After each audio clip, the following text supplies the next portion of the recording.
I love hearing people have a great Right, time. right. So we've talked about kind of the responsibility or the responsibility that you feel Right. in going forward with this kind of perspective on business and business growth.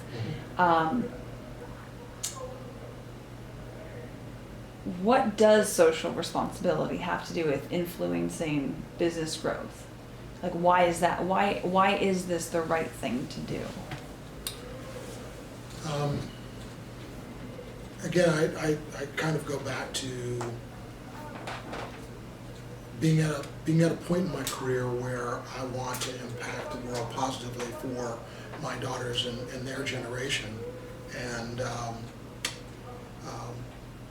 for me, I have to look at what do I think I can contribute to solving, knowing what my skill sets are. And for me, it was, when I look at things I'm disturbed by and also what I think I can positively impact, it was positive. It was poverty and unemployment are things that greatly disturb me in our society. And but again, I think they're solvable problems. Again, I go back to if we could figure out how to put a man on the moon in 7 years in the 1960s, we can solve poverty and unemployment. We just have to have the will to want to do it.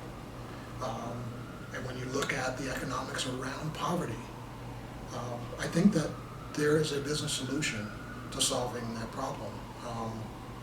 I think you can, if you can create enough entrepreneurs and teach them how to successfully scale a business to they don't have to be monumental in size. $10 million is not a large company. It's still a very small company. But you've created. I want that siren to go by. People went from having a really good time to having a not very good time.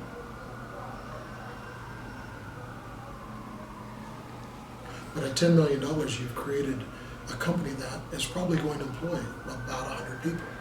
And again, if I go back to if we create 500,000 new entrepreneurs in this country who are able to each employ 100 people, we've created 50 million jobs, and there are 43 million people unemployed in this country. So we've eliminated poverty at that point. The other phenomenon is when you look at who's poor. Young people, old people, more predominantly people of color. Entrepreneurs tend to, when they start a company in their communities, and people tend to hire people in their own image. So if we create, more entrepreneurs of color, more young people are creating jobs. They're gonna hire in their own image, and they're going to hire in their own communities. So the communities that disproportionately are impacted by poverty and unemployment, we're creating more entrepreneurs in those communities. You're going to have a much greater impact on poverty because of the success of the entrepreneurs that we find in those communities who are able to successfully scale and grow companies and hire people from those communities. So that's it's important to me. It may not be important to everyone else, but it's critically important to me because, again, someone asked me this, business coach years ago, what do you want the world to be like when you die? What do you want your legacy to be? And I thought it was an incredibly morbid question to ask me at the time, but when I started to think about intelligently answering the question, it was hard for me not to envision my daughters and their peers and what world could I leave behind for them and how could I leave a better world for them and again if we're able to solve poverty and unemployment, I think this will be a much better world for everyone, much less the next generation. So that's what I want to that's what I've dedicated to spending the rest of my working career to doing. I really like the point that you make about incorporating community leaders onto your board. That So, not to go off on a tangent about gentrification, but one of the biggest pushbacks with gentrification is that the community gets pushed out, and then what gets inserted Right. is something that is very different Right. and not inclusive. Right.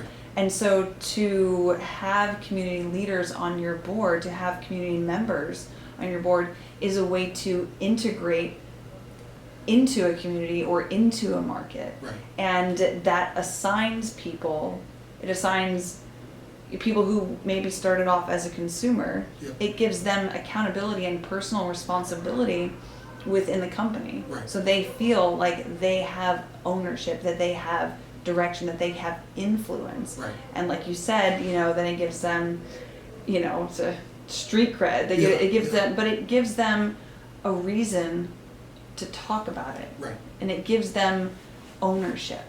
Well, but you also have to, again, look at the words of board of advisors. Focus on the word advisors. These are people giving you advice on your business. So if you're creating a board of advisors,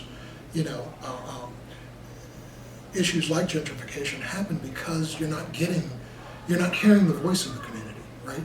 So if you're a business owner and you're creating a board, yeah, it's important to have voices of people who are executives within your team on the board. And it's important to have voices from the people who are funding you. But it's also equally important as a business to have, voices from your customer base on your board.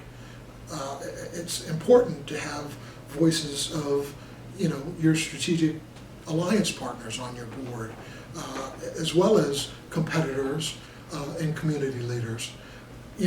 All of this input that you're getting, all of this very diverse input, is making you a much better company, is making you a much better executive and much better leader, getting all of these different perspectives versus only getting, hearing from myself and people who are like me, excuse me, and people that are funding me, who have very specific objectives in mind, which may not always be to do what's in the best interest of the community, So to get a much more diverse group of people on the board only makes you a better company, right? So that's why I advocate for, creating this board of, as I call it, essentials experts. You create a much more functional board, and enough people don't do that, which are why most boards are not functional.